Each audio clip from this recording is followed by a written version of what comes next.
To enjoy this episode of Forensic Tales ad-free, check us out on Patreon. Patreon.com/Forensic Tales. Forensic Tales discusses topics that some listeners may find disturbing. The contents of this episode may not be suitable for everyone. Listener discretion is advised.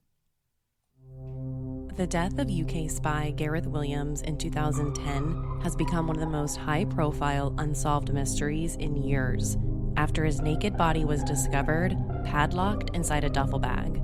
Described as a genius mathematician who the intelligence service had recruited, Gareth's exact cause of death remains unknown, and people can't agree whether he could have locked himself in there on his own or whether someone else was responsible. There have been a number of theories over the years, including sex games gone wrong and Russian spies. But even today, there are still so many unanswered questions about his death. What happened to him, and how can forensic science help us find those answers? This is Forensic Tales, episode number 273, The Mysterious Death of Gareth Williams.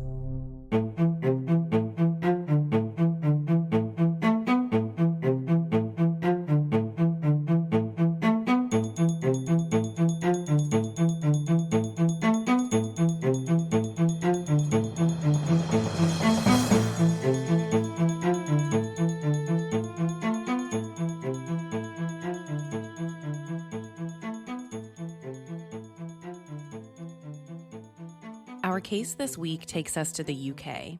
As you probably know by now, I'm headed to CrimeCon UK this June 2025 to be a part of their content row. So it's been on my mind to cover a case from there, and from the moment I heard about this story, I knew I wanted to do it. If you're planning to join me at CrimeCon UK this June, be sure to use the promo code TALES to save 10% off your ticket. I hope to see and meet some of you there.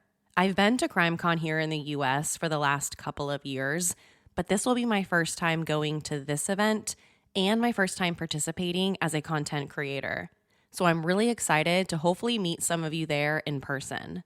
Before we dive deep into all the details of this story, I think this case comes down to one very important question.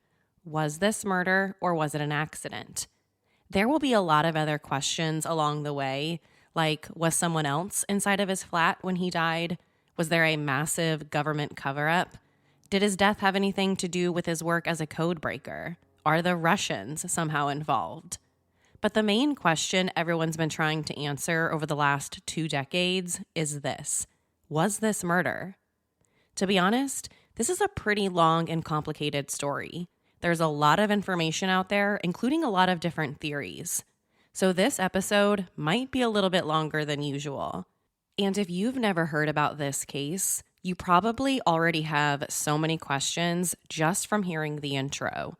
A British spy found naked and dead inside of a duffel bag, a story that has been widely referred to as Spy in the Bag case. I know, that's why I wanted to cover this one. But because it is a long and complicated story, I'm going to go through it a little differently than how I usually do, in hopes of making it as straightforward as possible.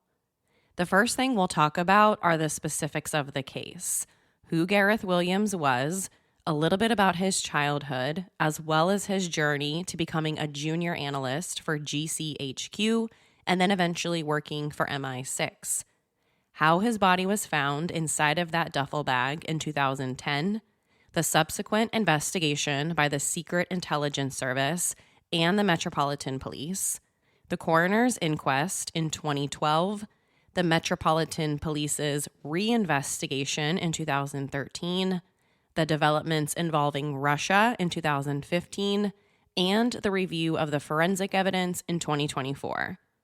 After that, we'll talk about all of the forensic evidence, what there is and what there isn't in this case, and all of the different theories out there. Then, at the very end, I'll leave the question of murder up to you. You can come up with your own conclusions about what you think happened. Also, I know many of my listeners come from the US, so I'll do my best to explain what all of the different agencies are and what the process looks like in the UK. Again, I'll do my best with all of that since I'm from the US as well. With all of that being said, let's start with who Gareth Williams was and his journey to the Secret Intelligence Service. August 20th, 2010, an area of central London in the city of Westminster. The police were called to a top-floor flat located at 36 Alderney Street to perform a welfare check on the person living there, 31-year-old Gareth Williams. Originally from Wales and born to parents Ian and Ellen Williams with a younger sister named Carrie, Gareth can't be described as anything but brilliant. He might have also been shy and modest, but he was certainly smart. For someone who would eventually be described as a genius, it shouldn't come as too much of a surprise that Gareth really excelled in school as a kid, with his favorite subject being math. When he was just 16 years old and still in secondary school, he was already taking classes at the university, working part-time towards his math degree. He eventually graduated with his degree in mathematics and moved to England so he could work on a PhD in computer science at the University of Manchester. That's where he got the attention of the Government Communications Headquarters, or GCHQ, an intelligence and security organization responsible for providing signals intelligence and information assurance to the government and armed forces of the UK. The GCHQ felt so strongly about his potential, they agreed to sponsor him while he worked toward his postgraduate degree. He was just the kind of person that the GCHQ would look for. But even the world's most brilliant people don't always succeed in everything that they do. In 2001, he failed an exam and decided to drop out of his program at St. Catherine's College in Cambridge.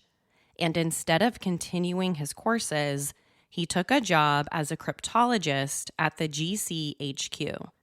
His job was to intercept radio and internet communications and attempt to break the code. He worked at their headquarters and rented out a room. Outside of math and his job at the GCHQ, he was an avid cyclist who loved to compete in bike races and was a member of a few local cycling clubs. He was described as quiet, polite, reserved, and very private. He wasn't very social, so when he wasn't at work or he wasn't riding his bike, he was usually at home by himself. After working for the GCHQ for about 8 years, Gareth was sent on a 3-year secondment to the Secret Intelligence Service, also referred to as MI6 or SIS. For my U.S. listeners, MI6 is the Foreign Intelligence Service of the UK, tasked primarily with covert overseas collection and analysis of human intelligence on foreign nationals in support of its Five Eyes partners. It's one of the British intelligence agencies, and the chief of the Secret Intelligence Service is directly accountable to the Foreign Secretary. In other words, to have a job like this would be a pretty big deal. So in 2009, he moved to London and rented the top-floor flat of a townhouse on Alderney Street, the place where the police would eventually do the welfare check. It was also a place used to house some of the security services staff. The place should have been perfect for him. It was only about a half-mile from the MI6 headquarters, and it was in a nice neighborhood. But as we're about to talk about, Gareth didn't seem to be too happy there. For about the next 12 months, he worked for MI6 and lived in that building. But no one, not even his own family, really knew what he did for work. But that makes sense. Given the secret nature of his position, he never told anyone what exactly he was doing, and no one asked. By the summer of 2010, he seemed to have changed his mind about working for MI6 and requested to get his job back at the GCHQ. He requested to end his assignment 2 years earlier than expected. Some reports say it was because he didn't like the culture at the MI6 like he had at the GCHQ. People at MI6 were much more social, while Gareth Williams wasn't. He was the quiet type who liked to keep to himself. So he called his former landlord and asked if he could move back into the same building that he had lived for almost a decade. But before he could return to this job at the GCHQ, One of his final assignments for MI6 was to attend DEF CON in the US, an annual convention for hackers held in Las Vegas, Nevada each year. So in early August 2010, Gareth traveled to the US and attended the conference. After that, he remained in Las Vegas for a few days on leave before returning to London on August 11th. And that's really where the mystery of this story begins. He was scheduled to return to work at the MI6 building on Monday, August 16th, but he never showed up and he would never be seen alive again. 1 week later, on Monday, August 23rd, the GCHQ received a frantic phone call from his sister Carrie, saying she hadn't heard from her brother in several days. In fact, she hadn't heard from him since he returned to London 12 days earlier. But Carrie wasn't the only one. Apparently, no one at either MI6 or GCHQ had either. He hadn't shown up to work all week long. So later that day, one of Gareth's managers placed a phone call to the Metropolitan Police to see if they would perform a welfare check at his flat to make sure that everything was okay. It wasn't like him to miss an entire week of work without telling anyone. Now, before moving on, I want you to remember those details. His sister Carrie hadn't heard from him in 12 days. He just got back from the United States. He missed a week of work and never called his supervisors, but no one at work reported him missing to the police until his sister called. It's a little surprising that the welfare check wasn't done earlier. We know this was completely out of character. He wasn't the type to miss work. He was, by all accounts, a very dedicated employee. So why wouldn't any of his supervisors or coworkers say anything earlier? If it were me who went missing, I would hope that someone would call the police long before a week has passed. But that's what happened here. So on Monday, August 23rd, 2 officers with the Metropolitan Police showed up at Gareth's flat, but they could have never imagined what they were about to walk into. That brings us to the duffel bag. The first thing the police officers noticed was how hot it was. Despite the already warm August temperatures, Gareth's flat was especially hot because someone had left the heater on full blast. We'll be talking about this more once we get to the coroner's inquest. The second thing that was off, the smell. There was a strong odor coming from the main bathroom. It was the unmistakable smell of death that anyone would recognize a mile away if you've ever smelt it. The 2 Metropolitan Police officers walked around the flat, calling out Gareth's name, but no one answered. So they walked toward where the smell was coming from, the master bathroom. When they got there, the door was shut, lights were off, and the shower curtain was completely shut. But when they pulled back the curtain, inside the small tub, there was a red vinyl 32 by 19-inch North Face sports bag, padlocked shut from the outside. The padlock went through the bag's zipper, securing the bag completely shut. The officers cut open the bag, and inside was Gareth. He was completely naked, lying in the fetal position with the key to the padlock underneath one of his legs. So that's the scene. The heater had been left on for days. The shower curtain was closed, covering the bag, and Gareth was inside the locked bag, stark naked with the lights turned out. So at 4:48 p.m., the flat was officially declared a crime scene. Now the autopsy. Based on the level of decomposition, the coroner estimated that he died about 7 to 10 days before he was found. So that means he was stuffed inside of that locked duffel bag inside the bathtub for a week, explaining why the flat smelt so bad. The coroner's estimate on the time of death also lines up with his work and his sister's stories.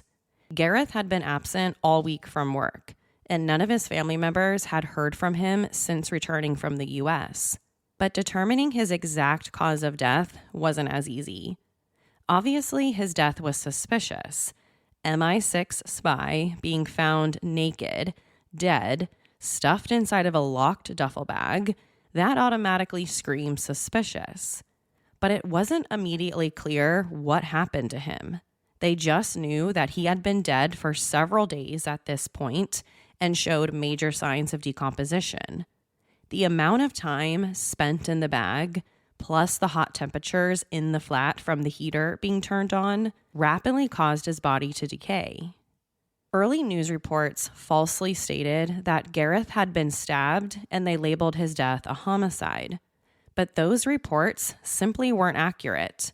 He didn't have any stab wounds, and besides a few minor abrasions to one of his elbows, he didn't have any injuries, and there was no drugs, no alcohol in his system. There was nothing suspicious found at the autopsy, despite being locked inside of a gym bag. Later on, the authorities suspected those abrasions on his arm could have gotten there from him moving his arms inside of the bag during a possible attempt at getting out, but that can't be confirmed. It wasn't initially clear who should handle the investigation, the Metropolitan Police or MI6. He's someone who worked for the Secret Intelligence Service, so he's not an ordinary citizen, and the facts of the case are simply bizarre. However, after a meeting between these two agencies, it was decided that the Metropolitan Police's Counterterrorism Command, or SO15, should be in charge. But it wasn't just a debate between these two agencies. After finding out about what happened, the U.S. State Department got involved, saying that no details of Gareth's work should be made public. They got involved because Gareth had worked with the U.S. National Security Agency and FBI agents in the past. At one point, even the FBI conducted their own investigation into the case. So it seems like his death wasn't just an issue for the UK. It captured our attention as well. Deciding what agency should lead the investigation was only the beginning. The next step was to figure out exactly what type of case this was. A homicide? Suicide? An accident? But the answer to that question isn't as straightforward as you might think. From the start, almost nothing about this case made any sense. So now let's discuss the initial investigation by the SO15 or the Metropolitan Police's Counterterrorism Command. I mentioned just a few moments ago that there were no injuries on his body and no signs that he had been involved in a struggle. He had no alcohol or drugs in his system, and there was nothing unusual about the autopsy, no obvious causes of death. The flat itself was also fairly unremarkable. There were no signs of forced entry. The place was clean, with no indication of a struggle. And while very little about his position with MI6 has been made public, his position was deemed to be low risk. Another strange detail about the flat was that nothing appeared to have been stolen. Everything valuable was found sitting out in the open, including multiple cell phones and a laptop that was laid out neatly on a table in the living room. And although no data on his laptops or cell phones revealed anything suspicious, one of his iPhones had been reset to factory settings right before his death. This happened at approximately 11:54 p.m. on August 15th. There was also a recent search on his laptop lasting around 90 minutes for a cycling club in the area at 1:03 a.m. on August 16th. So at this point, the Metropolitan Police considered his death, quote, suspicious and unexplained, but wouldn't elaborate on many details. The authorities knew Gareth had recently traveled to the U.S. to attend that conference in Las Vegas, so they tried searching for any CCTV footage of him once he returned to the UK, and here's what they uncovered. CCTV showed him entering the Holland Park tube station at around 3 p.m. on August 14th. He was also captured going into a department store in Knightsbridge and walking towards Sloane Street between 2 and 2:30 p.m. on the 15th. Then the last known CCTV footage of him was around 3 o'clock that afternoon, showing him walking down Alderney Street toward his flat carrying 2 bags. After that, he's never seen again, and nothing about the footage explains anything. He's not doing anything strange, and no one appears to be following him. So here's the timeline so far. He was captured on camera walking back to his flat at around 3 o'clock on the 15th. Assuming he made those internet searches on his laptop for that cycling club at 1:03 a.m. on August 16th, we know he's still alive at that point. We also don't know if he was the one who reset one of his iPhones to its factory settings, but let's assume that it was, because that happened right before the internet searches. Then he never showed up to work like he was supposed to later that morning. So whatever happened to him happened during this small window of time. There were no more internet searches on his laptop, no cell phone activity on any of his 4 known cell phones, no CCTV footage of him leaving, nothing until his body was discovered a week later, or at least not that we know of. It would be about a month before Gareth's body was returned to his family so that he could have a proper burial and funeral, which was held on September 26, 2010. It was a mostly private service attended by family, close friends, and a few colleagues in the intelligence services. At the same time his family mourned their loss, the SO-15 were still busy searching for answers. But would they ever find them? This now brings us to December 2010. 4 months after Gareth's death, the SO-15 released a lot more details about his personal life. And as we're about to find out, these details ignited a media circus. The first detail they released was that on one of his cell phones, they found several searches for bondage websites. There weren't a lot of them suggesting that he was doing it all of the time, but there was enough evidence suggesting that he visited these types of bondage websites, quote, occasionally. He would usually spend about 30 minutes to an hour on them. These were described as sites showing people bound and tied together, including do-it-yourself guides. But searching the web was all that he did. No bondage equipment was ever found in his flat, and he didn't have anything else suggestive like pornography. Now, here's something else interesting about his life that was released in December. Inside Gareth's flat, the authorities recovered about 25,000 pounds of what has been described as high-end women's clothing. These were items found inside of his closet that were organized into 6 different boxes. He had dozens of women's designer dresses, women's boots, shoes, wigs, makeup. None of these items were things that you would expect to find in a single man's closet. Plus, we're not talking about 1, 2, or even 3 of these types of items. We're talking about thousands of pounds of women's clothing. It was a large collection. So not surprisingly, this led many British newspapers to publish wild and salacious stories saying things like he liked to dress in women's clothing, he was a cross-dresser, he was gay. But these were all unfounded stories. There's simply no definitive evidence suggesting that he was a cross-dresser, gay, or anything else. In fact, there's probably more evidence suggesting the opposite.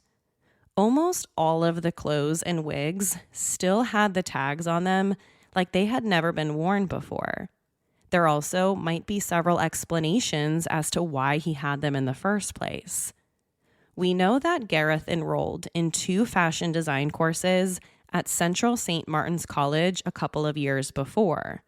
So some of the items could have been related to those courses. The idea behind this explanation is that he just really enjoyed fashion trends and he kept them. Again, the tags hadn't been removed. When it came time for his family to weigh in on this is what his sister Carrie told the media. She said that most of the clothing and shoes were much too small for her brother, and she thought he bought them for someone else, another woman, although there's no evidence suggesting he had a girlfriend at the time. But it's also worth mentioning here that receipts found inside of the flat showed that he had been purchasing these items over the course of about 2 years before his death. The other story the British tabloids ran with was that Gareth was gay.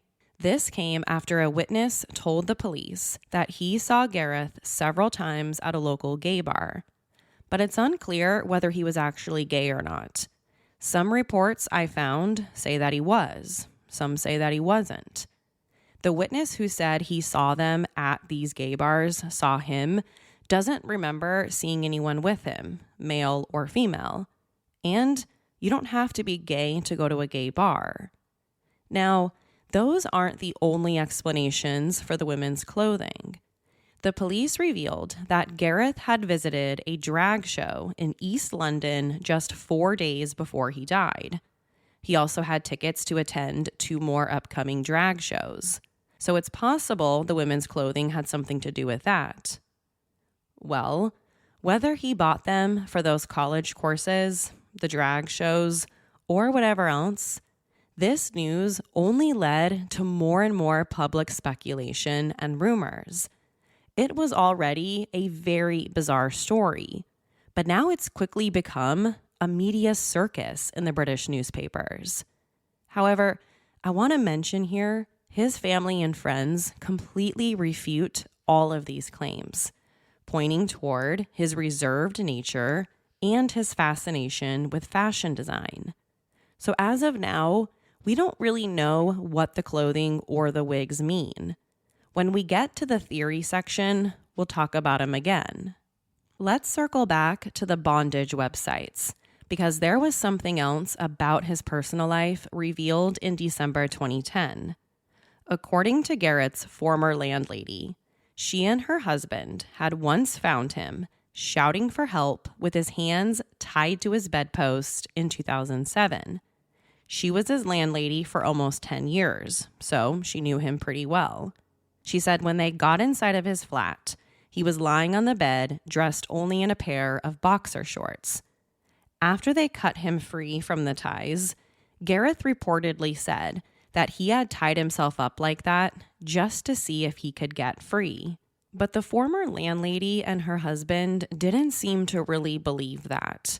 They thought the situation had some type of sexual element behind it, rather than just Gareth saying that he wanted to see if he could break free, although that's not something that he directly admitted to. Again, this will be something else that we talk about a little bit later on when we get down to the theories. During the early part of the investigation, the police put out an EFIT, or electronic facial identification technique, of 2 people that they needed help identifying. They were a man and a woman who appeared to be in their 20s or early 30s, who had supposedly visited Gareth's townhouse in the months before his death. They were said to be of Mediterranean descent. So they released photos of this couple's in hopes of identifying them and finding out whether they had anything to do with his death or not. But eventually, the couple was positively identified, and they were deemed to have nothing to do with it. Another thing we'll talk about a little bit later on. Following the initial police investigation, not much happened. All the public knew was that the Metropolitan Police considered his death, quote, suspicious and unexplained. But other than that, no details were made public, and no one knew his exact cause of death.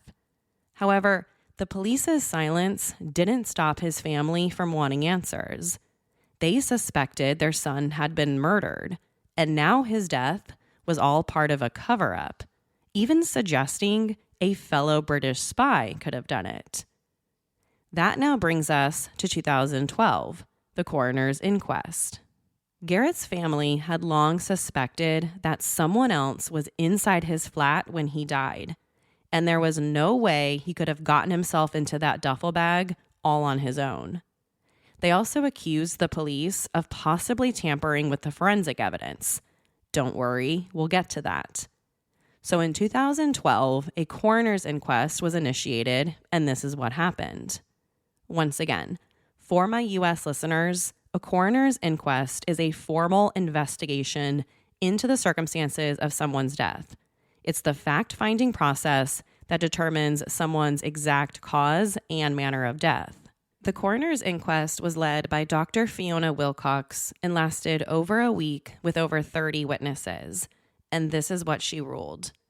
She believes Gareth's death was, quote, unnatural and likely to have been criminally mediated. She was also, quote, satisfied that on the balance of probabilities that Gareth was killed unlawfully, but it is unlikely authorities will ever unwind the exact circumstances of his death. Here's her explanation. Although Dr. Wilcox said that it remained, quote, a legitimate line of inquiry that the Secret Services may have been involved in his death, she stopped short of suggesting that fellow spies killed him, emphasizing that there was no evidence that he had been murdered by one of his own. She did, however, criticize the police for how they handled the investigation. Dr. Wilcox criticized them for failing to report him missing for over 7 days, which not only caused more anguish for his family, but also could have led to the loss of very important forensic evidence. If they reported him missing sooner, then maybe we would have more answers than we do. This was also why the family suspects that they might have tampered with evidence.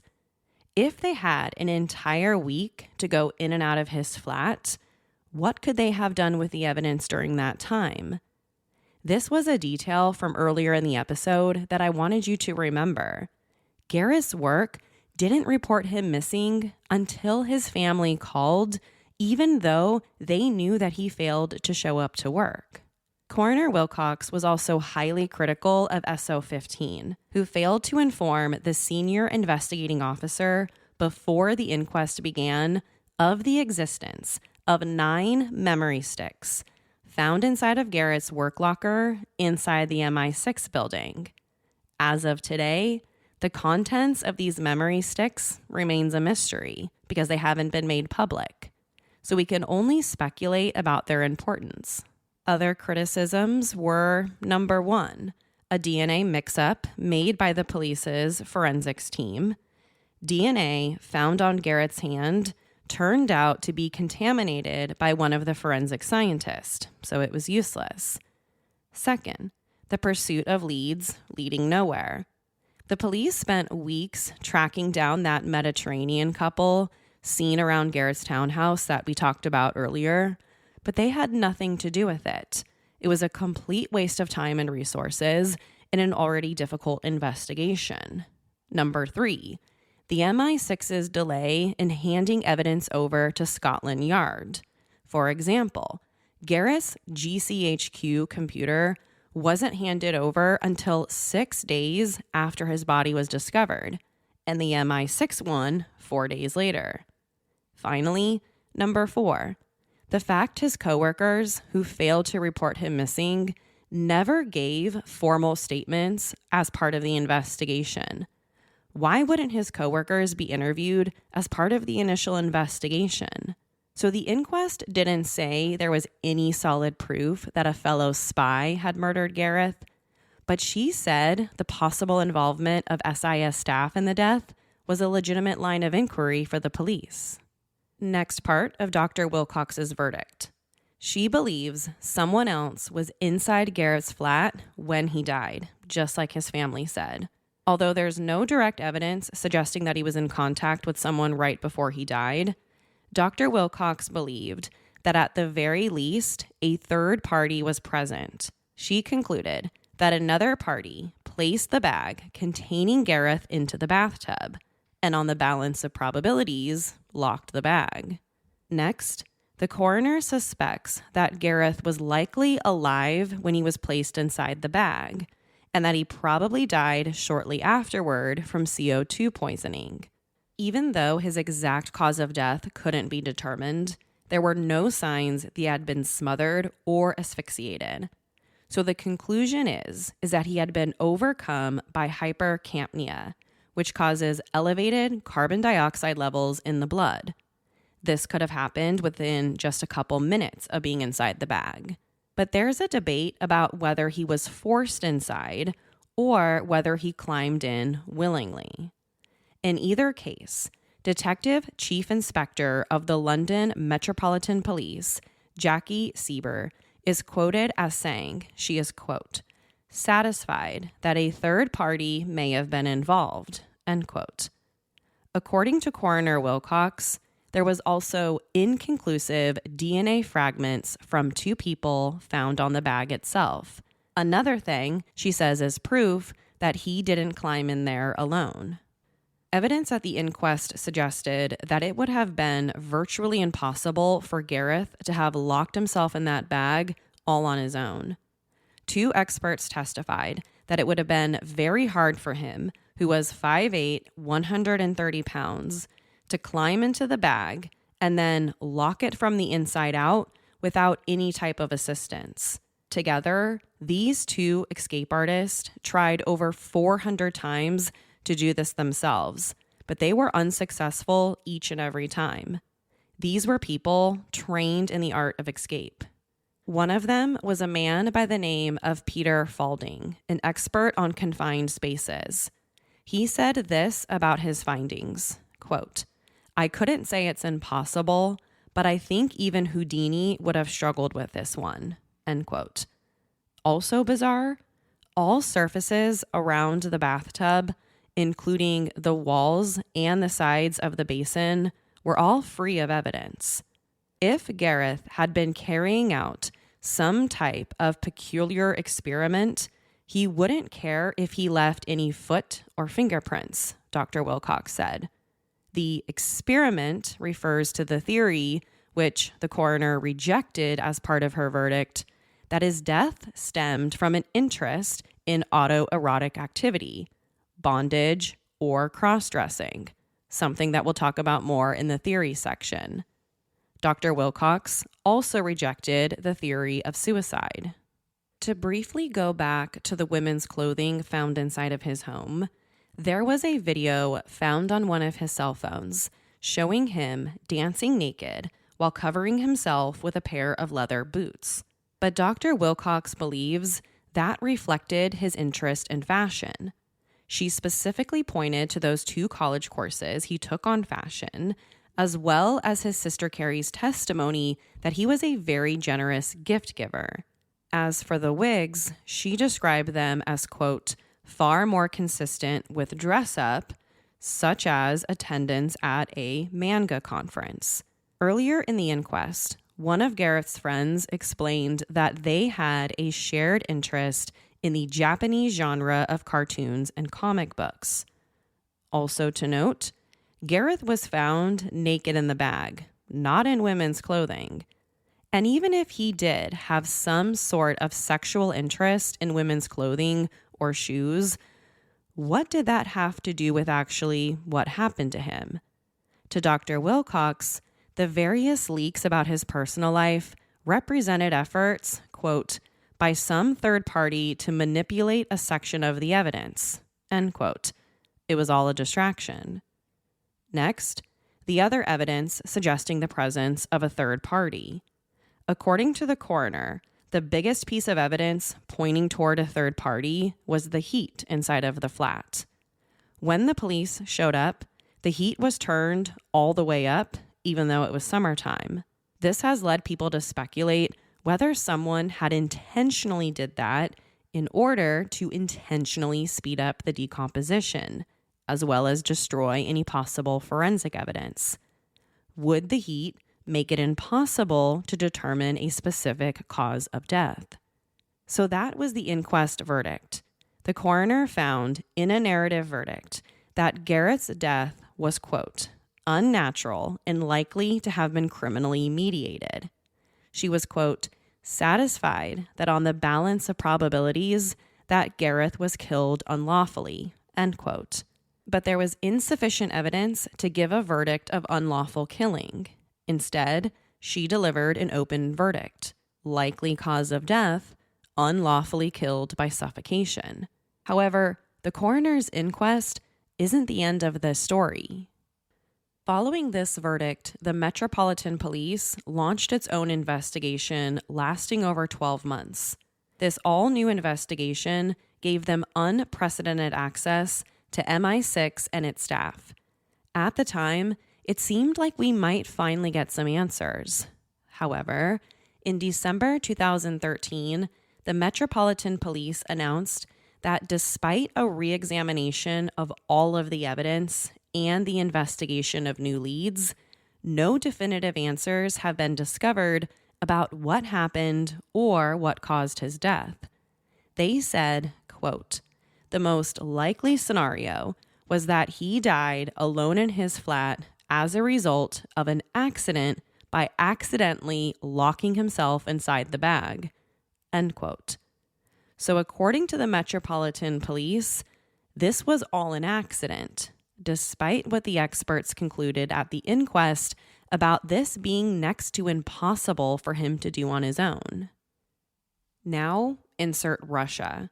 In September and October 2005, a former KGB agent who eventually abandoned Russia and now lives in Britain claimed that Russia was responsible. Here's his claim. He says that the Russian Foreign Intelligence Service, also known as the SVR, was responsible for what happened. According to him, the SVR tried and failed to blackmail Gareth into becoming a double agent. In response to those attempts by the SVR, Gareth claimed that he knew, quote, "the identity of a Russian spy inside of the GCHQ." This former KGB agent claims that this threat meant that, quote, "the CVR then had no alternative but to exterminate him to protect their agent inside GCHQ," end quote. So essentially, Gareth was killed by the Russians because he threatened to expose their undercover agent working at the GCHQ, Gareth's former employer.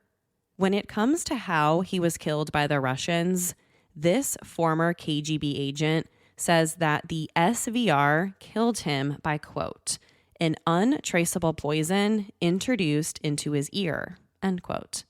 Is there any truth to this theory involving the Russians? We don't know. If he was correct and the Russians used this untraceable poison, then nothing would have shown up at the autopsy. And according to the coroner, no drugs, alcohol, or poisons were found in his system when he died. But was it possible for the poison to dissolve after being stuffed inside the bag for over a week in the heat? Fast forward to 2023 and 2024. The Metropolitan Police did a forensic review of the case, but their findings weren't what his family had hoped for. Here's a direct quote from Neil Johnson, the senior investigating officer. Quote, "Since 2010, the Met has carried out extensive inquiries into Gareth's death. An independent forensic review began in January 2021, and we received the findings in November 2023. No new DNA evidence was found, and no further lines of inquiry were identified. We have informed Gareth's family of the outcome, and our thoughts remain with them," end quote. The review in 2021 was prompted after scientists had previously been unable to obtain full DNA profiles from some of the samples found inside of his flat. So the hope was that advances in DNA testing could be used to identify them. But according to the police, that new testing was unsuccessful. No new information was gained, suggesting that a third party was present at the time that Gareth died.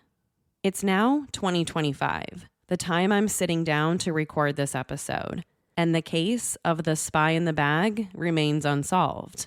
What forensic evidence is out there, and will it ever be used to solve this mystery? Let's talk about it. Let's talk about what forensic evidence was found inside of the flat and whether it supports the inquest findings or the police investigation that says this was an accident. Gareth's family has long said that crucial DNA was interfered with and that fingerprints left at the scene were removed as part of a cover-up. They also said the front doorknob to the flat had been removed and replaced by the police during the initial investigation, even though there weren't any signs of a break-in. Starting from the beginning, there are many conflicting reports out there about the DNA evidence in this case and whether any DNA or fingerprints belonging to a third party were ever found. It's been reported that inconclusive DNA samples from at least 2 contributors were found on the duffel bag. That's something we talked about when discussing the coroner's inquest. But besides that, there are conflicting reports of up to 15 traces of DNA spread throughout the flat. We also know about the unknown DNA profile found on his left hand, which later turned out to be contaminated. LGC, the forensic company that tested the sample, later apologized to his family, saying that it was a massive mistake. But the biggest thing that sticks out to me, why weren't his fingerprints found on the shower or the bathtub? Why was the bathroom virtually free and clean of all forensic evidence? That alone makes me wonder and makes me suspect that parts of the crime scene may have been wiped down. If Gareth got inside of that bathtub and that duffel bag willingly on his own, why was he so afraid of leaving behind his fingerprints? None of his fingerprints were found on the padlock either. Also, when the police first showed up, the bathroom lights were out and the curtain was closed. So on top of manipulating his body in a way to get inside of the bag, he locked it, kept the keys inside with him, didn't leave a single fingerprint on the tub, closed the curtains, and turned the lights off. Not necessarily in that order. Well, some reports suggest that Gareth kept his flat neat and clean. So maybe that explains the lack of fingerprints or DNA evidence.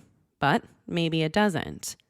Metropolitan Police Deputy Assistant Commissioner Martin Hewitt said it was, quote, theoretically possible for Williams to lower himself into the bag without touching the rim of the bathtub, end quote. Also, the key. The key to the padlock was found locked inside of the bag underneath one of his legs. There also weren't any gloves found inside the bag, so he probably didn't wear any. I'm not quite sure what to make of all of that. One piece of evidence that was retested in 2021 was a green towel found in his bathroom.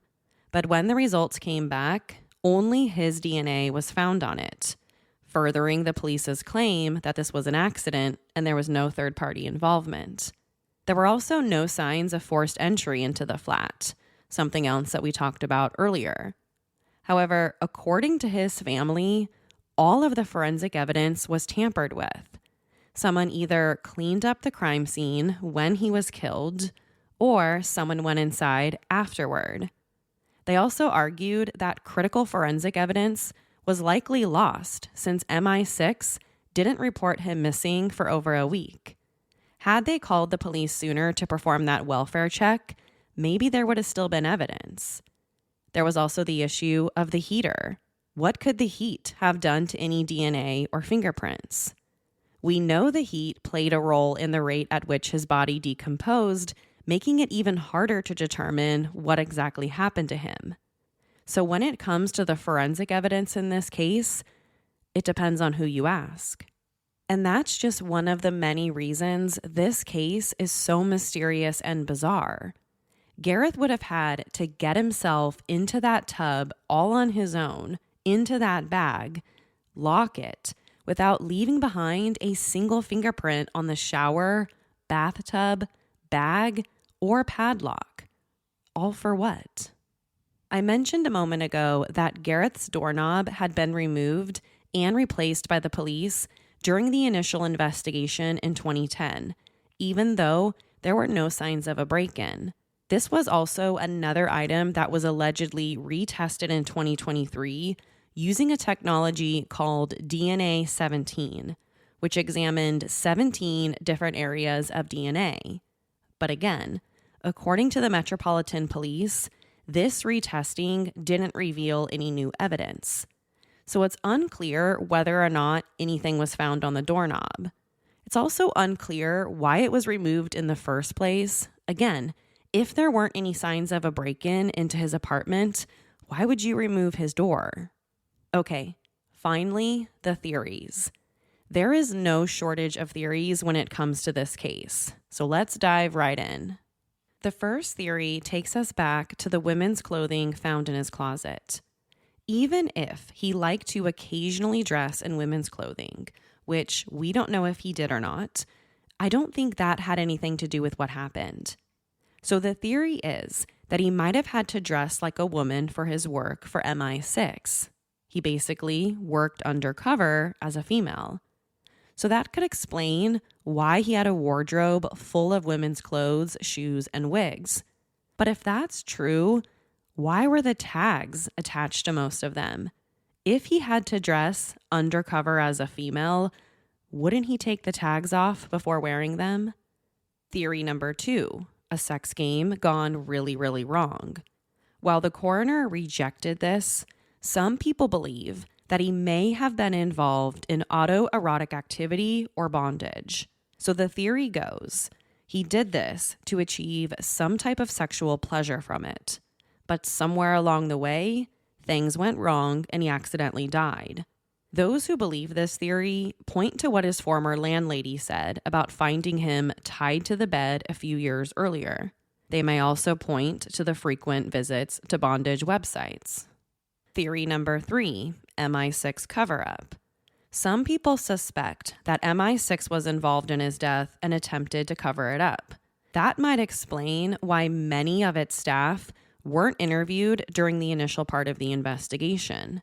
They never reported him missing until his sister called, and why there were no fingerprints or DNA found at the scene. It was all part of a cover-up.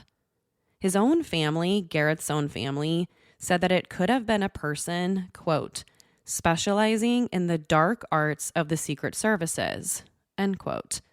This was also a theory that coroner Fiona Wilcox seemed to hint at. Theory number 4, involvement of other intelligence agencies. Besides the MI6, there's been speculation that a hostile intelligence agency, such as Russia, may have been involved. We already talked about Russia with that former agent accusing them of poisoning him through his ear. Theory number 5, hacking and blackmail. A theory proposed during the inquest and subsequent investigations suggested that his death could have been linked to a possible act of hacking or blackmail. But that theory can't be ruled in or out because very little has been revealed about what exactly he did, either for SIS or the GCHQ. Theory number 6, escapology. This is closely related to theory number 2, the sex game gone really, really wrong. Those who like this theory suggest he did it because he wanted to see if he could get out of the bag. Maybe it was for a sexual purpose, but maybe it wasn't. It's possible he just really wanted to find out if he could do it. Again, remember what his former landlady said about that previous incident. He told her he just wanted to see if he could get out. And that's just the beginning. There are probably so many other theories out there about what could have happened. If you've read anything about this case online, then you know there's no shortage of possible theories. But as of today, they're just theories. The truth about Gareth Williams' death remains a mystery. But beyond the mysteries, this case also highlights the challenges of investigating possible crimes involving people working for government intelligence agencies. What information should be released to the public and what shouldn't as a matter of national security? The rumors and speculation surrounding his life and death only serve as a stark reminder of the secret nature of intelligence work. But even more heartbreaking, the family. Just like you and me, they are left in the dark about what really happened to their son, their brother, and their friend. Now, the question I posed at the top of the episode, was this murder? Or was it an accident? Was Gareth Williams killed by a fellow Secret Intelligence Service agent? Or was a foreign intelligence agency to blame, maybe Russia? Was there a cover-up, and that's why virtually zero forensic evidence was found inside of his flat? Or does the lack of evidence suggest that he was alone and did this to himself? Why was one of his cell phones reset to its factory settings just hours before he was scheduled to be at work?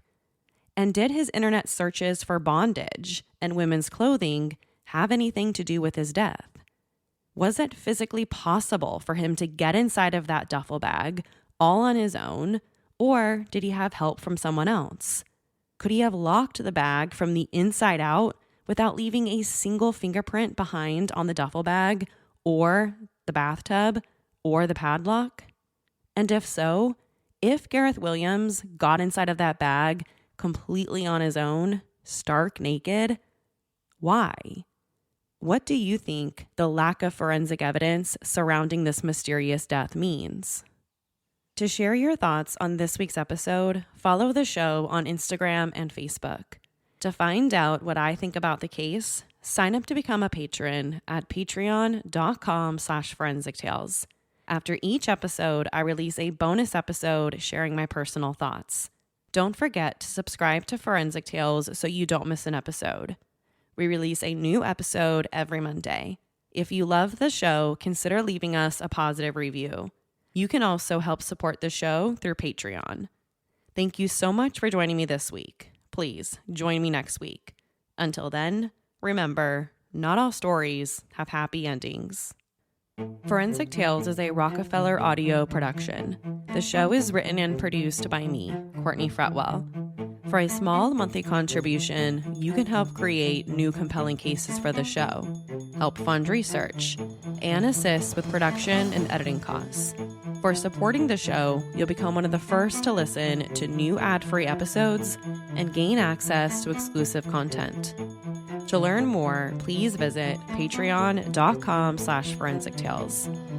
Forensic Tales is a podcast made possible by our Patreon producers: Tony A., Christine B., Sherry A., Michael D., Nicola, Jerry M., Megan G., Ureli, Jerry, Ann F., Carol A., Shannon D., Marianne C., Lois B., Lynn H., Ashley S., Alice B., Danielle D., and Savannah. If you'd like to become a producer of the show, head over to our Patreon page or send me an email at courtney@forensictales.com. For a complete list of sources used in this episode, please visit forensictales.com. Thank you for listening. I'll see you next week. Until then, remember, not all stories have happy endings.